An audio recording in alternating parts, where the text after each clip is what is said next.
Sphere, sphere बच्चों कुछ ऐसा नजर आता है। ये अगर 2D में है तो इसको हम सर्कल कहेंगे, और 3D में है तो हम उसको क्या कहेंगे? स्फीयर। स्फीयर मतलब फुटबॉल, या फिर आप वाटरमेलन कहो गोल वाला, तो ये स्फीयर होता है। तो स्फीयर के कुल मिला के बच्चों 4 फॉर्म आपको आज लर्न करने हैं। तो पहला फॉर्म है जनरल फॉर्म ऑफ स्फीयर, फिर है centre radius form of sphere, after that it is intercept form, and after that it is diameter form of sphere. तो स्टार्ट करते हैं। सबसे पहले general form of sphere. General form of sphere क्या होता है? It is X square plus Y square plus 2ux plus 2vy, X square plus Y square plus Z square रह गया,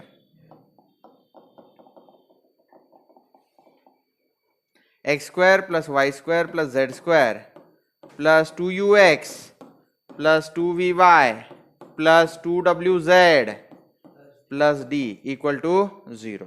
फिर से एक बार, X square plus Y square plus Z square plus 2ux plus 2vy plus 2wz plus D equal to 0। फिर से एक बार, X square plus Y square plus Z square plus 2ux plus 2vy plus 2wz plus D equal to 0। This is general form of sphere. यहाँ पे centre जो होता है बच्चों, सेंटर होता है minus U minus V minus W, minus U minus V minus W. और radius of sphere होता है under root of U square plus V square plus W square minus D, under root of U square plus V square plus W square minus D. After that centre radius form of sphere क्या होता है बच्चों? Centre radius of form, centre radius form of sphere तभी use कर सकते हैं when I know centre of the sphere and radius of the sphere. say if center of sphere is a comma b comma c and radius of sphere is r, तो centre radius form कहता है it is, equation of sphere क्या है centre radius form से? x minus A square plus Y minus B square plus Z minus C square equal to R square. फिर से एक बार, x minus A square plus Y minus B square plus z minus c square equal to r square, where ABC is what? Center of sphere and r is radius of sphere. उसके बाद intercept form, मान लो बच्चों sphere है, sphere x axis को cut कर रही है at a, y axis को कट कर रहा है एट b, z एक्सिस को कट कर रहा है एट c। तो इंटरसेप्ट फॉर्म क्या होता है?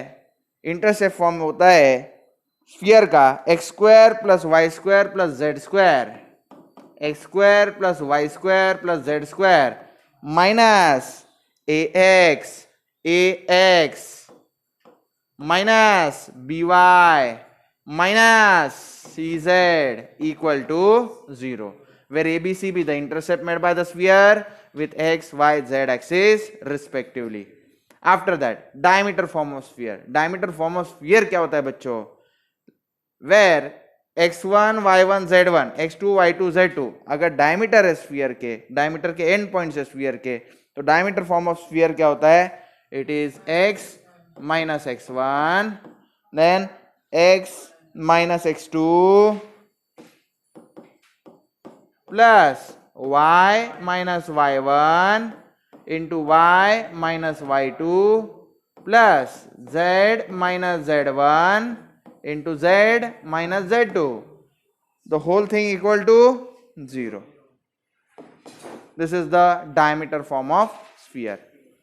तो ये 4 फॉर्म बच्चों हमें लर्न होने चाहिए। मैं एक बार और रिवाइज कर देता हूँ, ये चारों फॉर्म एक बार और रिवाइज करवा लेता हूँ आपसे। देखो बच्चों, सबसे पहले स्फीयर, ये ऐसा कुछ दिखाई दे रहा है, तो 2D में है तो सर्कल है, 3D में है तो स्फीयर है। जनरल फॉर्म ऑफ स्फीयर क्या है? बिना देख के बोलने की कोशिश करना, X square plus Y square plus Z square plus 2ux plus 2vy plus 2wz plus D equal to 0। Centre क्या है स्फीयर का? Minus U minus V minus W. Radius क्या है? Under root of U square plus V square plus W square minus D. फिर centre radius form of sphere क्या रहता है, it is x minus A square plus y minus B square plus z minus C square equal to r square, where ABC is the centre of sphere, r is radius of sphere. After that intercept form, मान लो x axis y axis z axis के along intercept बनाया sphere ने ABC, तो intercept form क्या है, X square plus Y square plus Z square minus A X minus B Y minus C Z equal to 0, where ABC be the intercept made by the sphere with x y z axis respectively. After that diameter form of sphere क्या है, if x1 y1 z1 x2 y2 z2 be endpoints of the diameter of sphere, be endpoints of diameter of sphere, then x minus x1 into x minus x2 plus y minus y1 into y minus y2 plus z minus z1 into z minus z2 equal to 0 is the diameter form of sphere. बच्चों इसके अलावा जो हमने previous lecture में किए हैं 5 types के formulas, वो भी हमें यहाँ पे लगेंगे, तो एक बार उनको भी हम शॉर्ट में रिवाइज कर लेते हैं.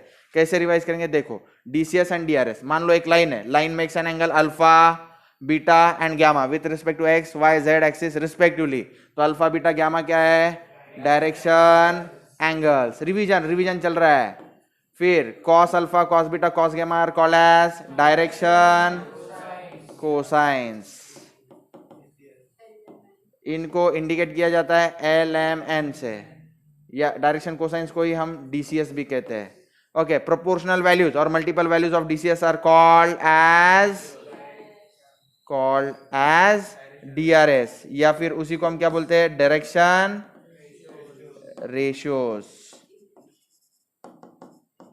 Denoted by A, B, C. After that बच्चों ये L upon A equal to M upon B N upon C, इनका प्रोपोर्शन सेम रहता है. LMN क्या है, डायरेक्शन कोसाइंस, ABC क्या है, डायरेक्शन रेशियोज, और वो प्रोपोर्शन क्या रहता है, equal to under root L square plus M square upon under root of A square plus B square plus C square. लेकिन हम जानते हैं under root L square plus M square plus N square क्या होता है, 1 होता है. ठीक है, 1 upon under root A square plus B square plus C square. तो इसके ऊपर से L का फॉर्मूला डिराइव हुआ, क्या हुआ, A upon under root of A square plus B square plus C square. M क्या हो गया बच्चा, B upon under root of A square plus B square plus C square. N क्या हो गया, C upon under root of A square plus B square plus C square. Okay, use to find DCS when DRS are known. DCS यानी LMN find करने के लिए use होगा when DRS are known, मतलब ABC are known. उसके बाद में next बच्चों कैसे करेंगे, note 2, if x1 y1 z1 and x2 y2 z2 be 2 points on the line, 2 points है लाइन पे, then DRS of line are, बोलो बच्चों, x2 minus x1 x2 minus x1 comma y2 minus y1 comma z2 minus z1. Very good. Angle between two lines, मान लो एक line है उसके DRS है A1 B1 C1, दूसरी लाइन है उसके DRS है A2 B2 C2, तो angle theta between them is given by what, बोलो, cos theta is equal to A1 A2 plus B1 B2 plus C1 C2 upon, बोलो बच्चों, under root of A1 square plus B1 square plus C1 square into under root of A2 square plus B2 square plus C2 square. Very good. उसके बाद में क्या है बच्चों, fourth point, बोलो, length of projection of a segment. उसका derivation दिया है लेकिन प्रूफ की कोई जरूरत नहीं. मान लो AB सेगमेंट है, उसका प्रोजेक्शन लाइन L पे A डैश B डैश है, LMN is DRS of line L. तो segment length of projection A dash B dash of a segment AB क्या रहेगा, L into x2 minus x1 plus M into y2 minus y1 plus N into z2 minus z1. उसके बाद में next बच्चों, the plane. Plane क्या रहता है, it is a surface on which 2 points are taken and if I join those 2 points, straight line form होगी and that straight line lies wholly on that surface, then that surface is called as plane. General form of plane बोलो बच्चों, x plus by plus cz plus d equal to 0. This is general form of plane, where ABCB DRS of normal to the plane. ABC क्या है? Normal to the plane के DRS है. Equation of plane passing through point x1 y1 z1 क्या रहेगा? x1 y1 z1 plane से पास हो रहा है तो उसने प्लेन का इक्वेशन सेटिस्फाई करना चाहिए. तो प्लेन का इक्वेशन क्या बन जाएगा? x1 plus by1 plus cz1 plus d equal to 0. मैंने भी इसी इक्वेशन में x की जगह पे x1, y की जगह पे y1, z की जगह पे z1 डाला. अब हम क्या करेंगे? इक्वेशन 1 में से इक्वेशन 2 को सबट्रैक्ट करेंगे. सबट्रैक्ट करते वक्त a कॉमन, अंदर रहेगा x minus x1 plus b common, अंदर रहेगा y माइनस y1, फिर c कॉमन, अंदर रहेगा z minus z1, dd cancel, क्या आ जाएगा? 0. उसके बाद में नेक्स्ट बच्चों, equation of plane passing through origin. Plane passing through origin, तो प्लेन पासिंग थ्रू ओरिजिन में x1 y1 z1 की जगह पे डालेंगे 0. तो x a into x minus 0 plus b into y minus 0 c into z minus 0 equal to 0. तो equation of plane passing through origin क्या हो गया? x plus b y plus c Z equal to 0. Equation of plane passing through intersection of two planes. मान लो दो planes है, u equal to 0 and v equal to 0. ये दो planes है, तो उनमें से जो प्लेन्स जाएंगे, इनफाइनाइट नंबर ऑफ प्लेन जाएंगे, उनका इक्वेशन क्या रहेगा बच्चों? u plus k v equal to 0 be the planes passing through intersection of two planes. और वो जो इनफाइनाइट प्लेन्स रहेंगे वो उनके इक्वेशन k की वैल्यू जैसे वैरी होगी वैसा उनका इक्वेशन वैरी होगा. Next, intercept form of plane. बोलो बच्चों. x upon a plus y upon b z upon c equal to 1, where ABC be the intercept made by the plane with x, y, z axis respectively. A x intercept है, B y intercept है, C z intercept है. After that, next, angle between two planes. Angle between two plane is same as angle between their normals. दो planes के बीच में जो angles है वही angle उनके normals के बीच में होगा. उसके बाद में perpendicular distance from a point. मान लो कोई plane है, एक हवा में पॉइंट है, उसके कोऑर्डिनेट्स है x1 y1 z1. प्लेन का इक्वेशन है ax plus b y plus c z plus D equal to 0. तो perpendicular distance from a point to the plane. तो परपेंडिकुलर डिस्टेंस का फॉर्मूला क्या बोलो बच्चा? It is what? x1 plus b y1 plus c z1 plus d upon, बोलो बच्चों, under root of a square plus b square plus c square. बस इतना ही है ना? ओके, चेक करो ये लिखा है. Okay, fourth point, the line in 3D. General form of line. बच्चों 3D में लाइन का इक्वेशन देते हैं बाय यूजिंग टू प्लेन्स. दो प्लेन्स, एक u equal to 0 v equal to 0. जहां इंटरसेक्ट करेंगे वहां पे क्या मिलेगी? Line. Let u equal to 0 and v equal to 0 be two intersecting plane and as intersection of two plane is a line. So equation of line is what बच्चों? u equal to 0 and v equal to 0 together. दो दीवार का intersection क्या होता है? Line होता है. ये एग्जांपल है इसका. Symmetric form of line. बोलो बच्चों. x minus x1 upon a, y minus y1 upon b equal to z minus z1 upon c. आगे कुछ है? नहीं. where A, B, C, B, DRS and x1, y1, z1 be the point on the line. उसके बाद में fifth point बच्चों, एक्सो Z plane क्या होता है? It is denoted by y equal to 0. फिर एक्सो वाई प्लेन क्या होता है? z equal to 0. फिर बच्चों वायो जेड क्या रहता है? x equal to 0. उसके बाद में हमने स्फीयर चालू किया. स्फीयर का general form x square plus Y square plus Z square plus 2ux plus 2vy plus 2wz plus d equal to 0. Centre is minus u minus v minus w. Diameter is under root of u square plus v square plus w square minus d.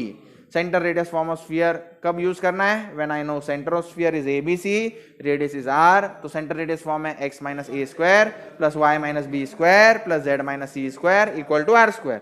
After that intercept form कब use करना है? x square plus Y square plus Z square minus ax minus by minus cz equal to 0, where abc are intercept made by the sphere with x, y, z axis respectively. Diameter form of sphere. Diameter form of sphere, when I know the diameter end points of the diameter of sphere, then I can use diameter form. मान लो diameter के end points x1 y1 z1 x2 y2 z2, then diameter form of sphere is x minus x1 into x minus x2 plus y minus y1 into y minus y2 plus z minus z1 into z minus z2 equal to 0. बच्चों जब तक formulas learn नहीं हो जाती perfect तब तक numerical start नहीं करना चाहिए. पहले फॉर्मूलेस लर्न करो, उसके बाद में हम न्यूमेरिकल चालू करते हैं. Show that the plane 4x minus 3y plus 6z minus 35 equal to 0 is tangential to sphere x square plus y square plus z square minus y minus 2z minus 14 equal to 0 and find the point of contact. तो बच्चों मेरे पास दो चीज़ें दी है, एक equation of sphere दिया है और एक इक्वेशन ऑफ प्लेन दिया है. मुझे सबसे पहला टास्क है, मुझे शो करना है कि ये प्लेन जो है इस स्फीयर को टैंजेंट है. तो वो शो करने के लिए सबसे पहले मैं क्या करूंगा, आइडिया सुनो मेरी. सबसे पहले मैं जो है बच्चों ये जो स्फीयर है और ये प्लेन है, ये प्लेन इस स्फीयर को टैंजेंट कब हो सकता है, जब स्फीयर का रेडियस और स्फीयर के सेंटर से इस प्लेन तक का डिस्टेंस जो है वो सेम हो. फिर से एक बार, ये प्लेन जो है इस स्फीयर को टैंजेंट कब हो सकता है, जब radius is equal to distance of plane from center of sphere same हो. distance of plane from center of sphere दोनों सेम हो तो अपने आप क्या हो गया, ये प्लेन जो है वो टैंजेंट हो गया. तो पहले मैं ये प्रूव करूंगा कि radius of sphere is equal to perpendicular बोलना चाहिए मैंने, perpendicular distance of plane from centre of sphere दोनों सेम है तो वो टैंजेंट है, ऐसा मैं प्रूव कर दूंगा. तो पहले दो स्टेप्स में ये करूंगा, बाद में और 3 स्टेप्स लगेंगे मुझे पॉइंट ऑफ कांटेक्ट, दोनों का पॉइंट ऑफ कांटेक्ट है उसको फाइंड करने के लिए. तो चलो स्टेप वाइज जाएंगे बच्चों, एकदम स्टैंडर्ड सम है, बहुत बार एग्जाम में ये आता है. गिवन स्फीयर इज, तो मैं गिवन स्फीयर लिख देता हूं बच्चों, x square plus Y square plus Z square minus y minus 2z minus 14 equal to 0. ये गिवन स्फीयर है. उसके बाद मैं क्या करूंगा, इसको कंपेयर करूंगा स्टैंडर्ड इक्वेशन ऑफ स्फीयर के साथ. तो कंपेयर विथ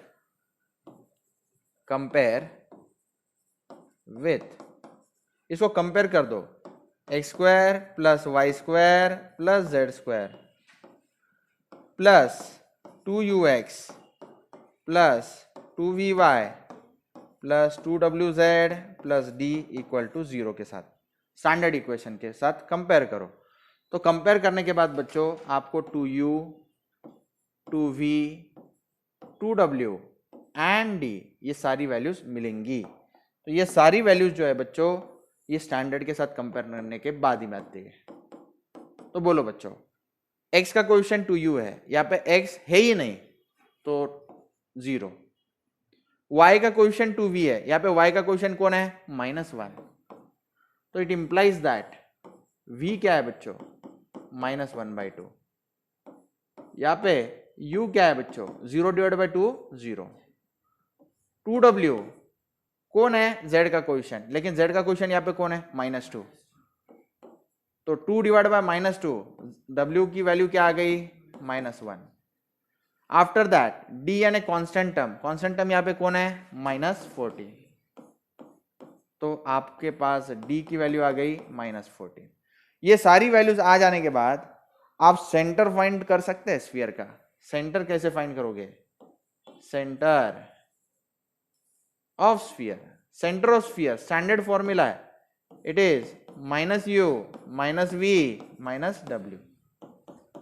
तो -u यानी माइनस ऑफ 0 0 ही रहेगा, -v minus of -1/2 just 1/2, -w minus of -1 1.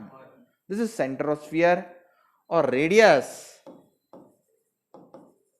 Of sphere हम कैसे करेंगे, it is under root of u square plus v square plus w square minus d.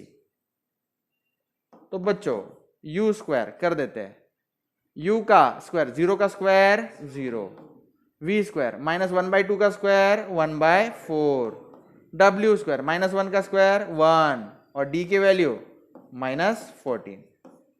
तो बच्चों इसको हम सॉल्व करेंगे।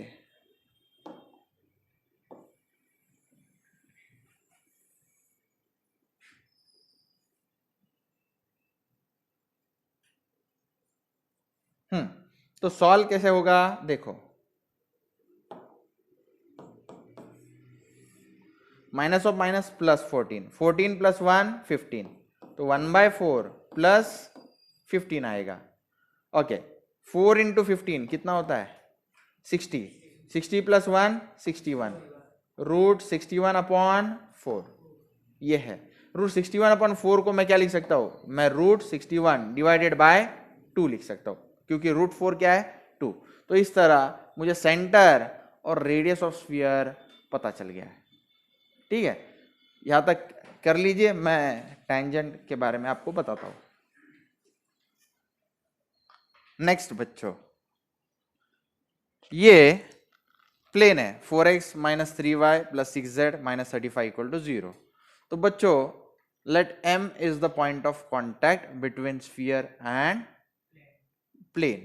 तो बच्चों रेडियस मुझे फिलहाल पता है और C यानी सेंटर ऑफ स्फीयर मैंने जस्ट फाइंड किया 0 1/2 1। अब length of perpendicular from centre of plane, centre of plane से इस प्लेन का परपेंडिकुलर डिस्टेंस, ये फॉर्मूला हमने लर्न किया है, it is ax1 plus by1 plus cz1 plus d upon under root a² plus b² plus c²। तो वो हम अप्लाई करेंगे और ये डिस्टेंस फाइंड करेंगे, cm डिस्टेंस फाइंड करेंगे। तो बच्चों ये क्या है देखो, 4 into x1 plus minus 3 into बोलो y1 plus 6 into z1 minus 35, सही है। The whole thing divided by under root of बोलो बच्चों a² plus b² plus c²। A b c कौन है, ये 4 का स्क्वायर प्लस माइनस 3 का स्क्वायर प्लस 6 का स्क्वायर। अंदर जो है बच्चों x1 y1 z1 कौन है, ये सेंटर के कोऑर्डिनेट्स है 0 1/2, यहाँ पे कौन रहेगा 1, ऐसा है। चलो तो अब इनको अच्छे से सॉल्व कर देते हैं। 4 इंटू 0 तो 0 रहेगा, ओके, माइनस 3/2 6 1 6 माइनस 35, यहाँ पे नीचे अंडर रूट में 4 का स्क्वायर 16 माइनस 3 का स्क्वायर 9 6 का स्क्वायर 36। आफ्टर दैट बोलो बच्चों minus 35 plus 6 I get minus 29, तो माइनस 3/4 माइनस 29, और नीचे 16 प्लस 9 16 प्लस 9 जो है 25, 25 प्लस 36 61, सही है, रूट 61। ओके, यहाँ पे कौन रहेगा बच्चों 4 इंटू 29, 4 इंटू 29 कितना होता है बच्चों बोलो माइनस 116, माइनस 116 माइनस 3, तो ये बच्चों माइनस 119 अपॉन 4। ये 3/4 कैसे हो गया, 3/2 चाहिए, गलत है, 3/2 चाहिए, 4 कैसे हो गया, 4 नहीं हो सकता, माइनस 3/2 है।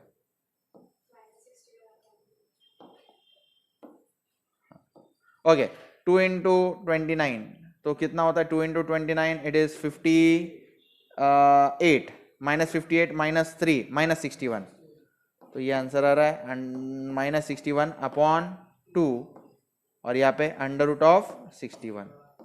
ओके, इसको थोड़ा छोटा कर देते हैं ताकि और स्टेप्स यहाँ पे बैठ सके।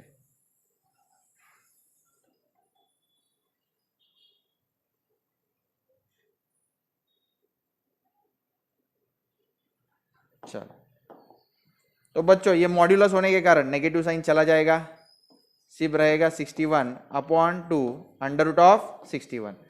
मोर ओवर 61 को क्या लिख सकता हूँ बच्चों, रूट 61 इंटू रूट 61 लिख सकता हूँ 61 को, और नीचे क्या 2 रूट 61, तो रूट 61 क्या हो जाएंगे कैंसिल, रूट 61 कैंसिल, तो आंसर क्या आ गया बच्चों,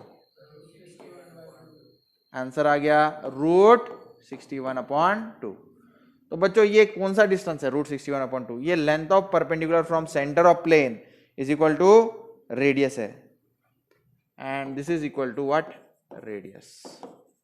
तो बच्चों मैं लिखूंगा thus given plane is tangent, thus given plane is tangent to sphere as, ऐसा क्यों, क्योंकि radius of sphere is equal to length of perpendicular from centre of plane. ठीक है, ये मैंने प्रूव कर दिया, इसी के कारण मैं कह सकता हूं given plane is tangent to sphere. तो बच्चों पहला पार्ट मैंने प्रूव कर दिया, show that the plane is tangential to sphere, ये पहला पार्ट हो गया। अब दूसरा पार्ट करना है, and find the point of contact. Point of contact कौन है, स्फीयर और प्लेन का पॉइंट ऑफ कांटेक्ट m है, तो m के कोऑर्डिनेट्स मुझे फाइंड करना है, तो m के कोऑर्डिनेट्स मैं आपको फाइंड करके दूंगा। चलो अब बच्चों ये जो cm है, cm is normal to the plane. cm कैसा है, it is normal to the plane, यानी परपेंडिकुलर टू द प्लेन है। तो मैं क्या कर सकता हूं, स्टेप 3, मैंने ये ड्राइंग फिर से ड्रॉ की है आपके लिए, ये यहां तक हम हो गया है। अब स्टेप 3 आप दोबारा ड्रॉ करने की जरूरत नहीं। स्टेप 3 मैं क्या लिखूंगा, स्टेप 3 एज cm, आप देख सकते हैं cm is normal to the plane, normal to the plane. कौन से प्लेन को नॉर्मल है वो, 4x to the plane 4x minus 3y plus 6z minus 35 equal to 0। बच्चों cm नॉर्मल है इस प्लेन को, 4x minus 3y plus 6z minus 35 equal to 0। तो DRS ऑफ नॉर्मल हम फाइंड कर सकते हैं। सो DRS ऑफ cm r, बोलो बच्चों DRS of cm r, 4x का क्वेश्चन, y का क्वेश्चन -3, z का question 6, 4 -3 and 6 are DRS of line CM, direction ratio से लाइन CM के। ओके, एंड मोर ओवर ये CM जो है बच्चों, इसके ऊपर मुझे एक पॉइंट पता है, वो पॉइंट कौन है, C, and passing through point, and passing through point C के कोऑर्डिनेट्स क्या है, 0 1/2 1, 0 1/2 1। अब ये जो CM लाइन है इसका इक्वेशन दिया जा सकता है,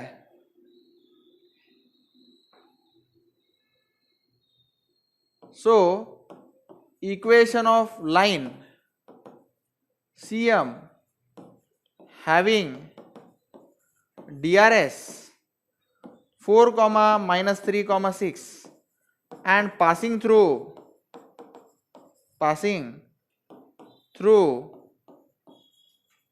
what, 0, 1/2, 1 is given by symmetric form of line, given by symmetric form of line, given by symmetric form of line। ये ड्राइंग का काम खत्म हो गया, इस ड्राइंग को मैं डिलीट कर देता हूं। ये ड्राइंग मुझे रिक्वायर्ड था आपको समझाने के लिए, काम हो गया है, मैं इसको डिलीट कर देता हूं।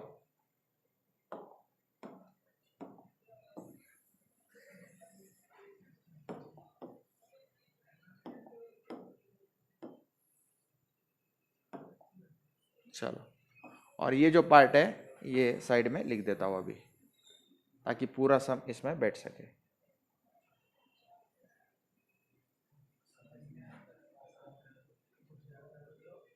ओके, तो सिमेट्रिक फॉर्म ऑफ लाइन क्या होता है बच्चों, आप जानते हैं, हमने लर्न किया है। सिमेट्रिक फॉर्म ऑफ लाइन क्या होता है, बोलो, it is x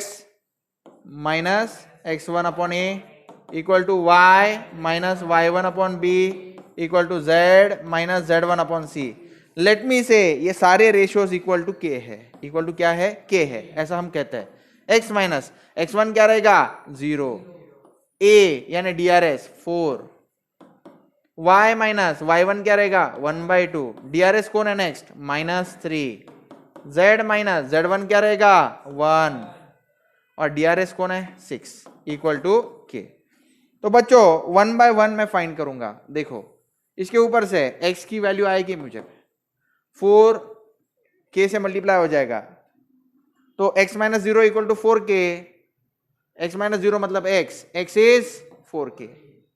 similarly y क्या रहेगा, देखो -3 इंटू के -3k और -½ इक्वल टू के वो साइड गया तो +½ सही है।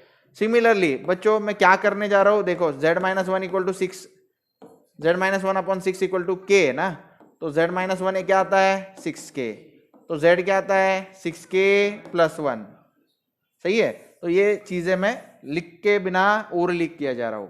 z क्या रहेगा बोलो बच्चों 6k + 1 is general point on line. दिए x y z क्या है बच्चों, is general point on line. General point on line का मतलब क्या है, जनरल पॉइंट ऑन लाइन का मतलब है कोई भी पॉइंट k की वैल्यू अलग अलग डालो, आपको अलग अलग पॉइंट्स मिलेंगे उस लाइन के ऊपर, ऐसा उसका मीनिंग है। तो बच्चों एज स्टेप 4 करता हूं, स्टेप 4 एज, अब ये जो लाइन CM है इसमें ढेर सारे पॉइंट है, तो M भी उसका एक पॉइंट है, तो मैं लेट M के कोऑर्डिनेट्स बोल देता हूं, ये x y z है ना, वो M के कोऑर्डिनेट ऐसे बोल देता हूं। As required M also lies on the line, on the same line CM, so let it be M equal to M क्या बोलो अभी 4k comma -3k + ½ comma 6k + 1 सही है बच्चों, ये M के कोऑर्डिनेट्स है, ऐसा हम कहेंगे। अब नेक्स्ट स्टेप लेता हूं, या तक समझ में आ गया सबको, यस। इसको थोड़ा छोटा कर देते हैं और नेक्स्ट स्टेप लिखते हैं, रुक जाओ, चलो step number 5, step 5 as required point M also lies on the plane, as required point M also lies on the plane।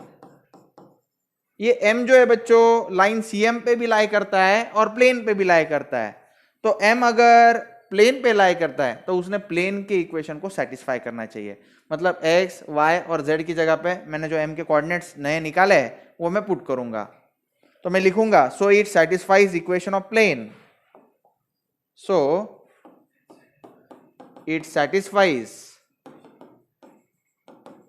Equation of plane. Plane का इक्वेशन क्या है बच्चों बोलो 4x - 3y + 6z - 35 = 0।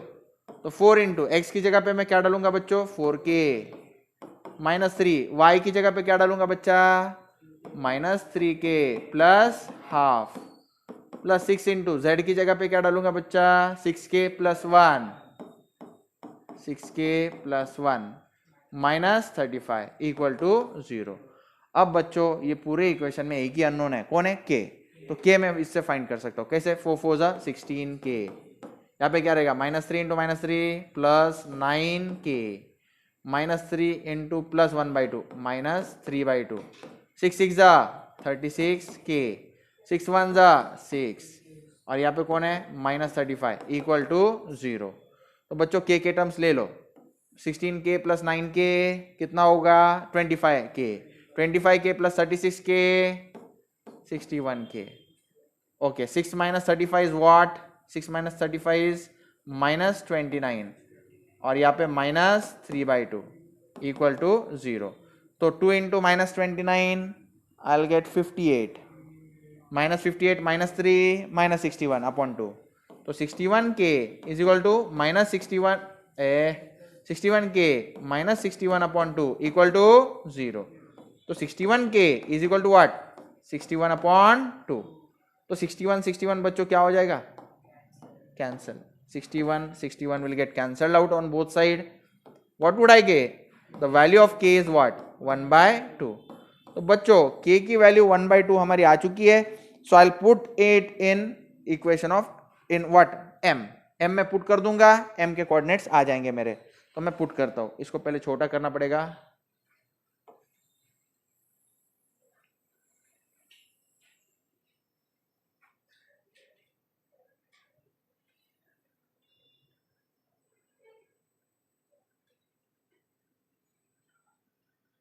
चलो. So put in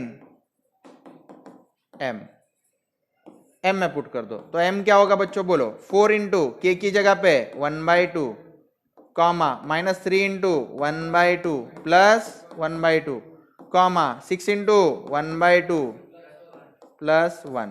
तो बच्चों इसको जितना सिंप्लीफाई कर सकते हैं उतना करेंगे.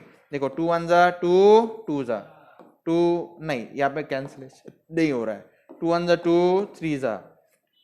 तो आंसर आ चुका है. देखो बच्चों यहाँ पे क्या रहेगा? ओनली 2.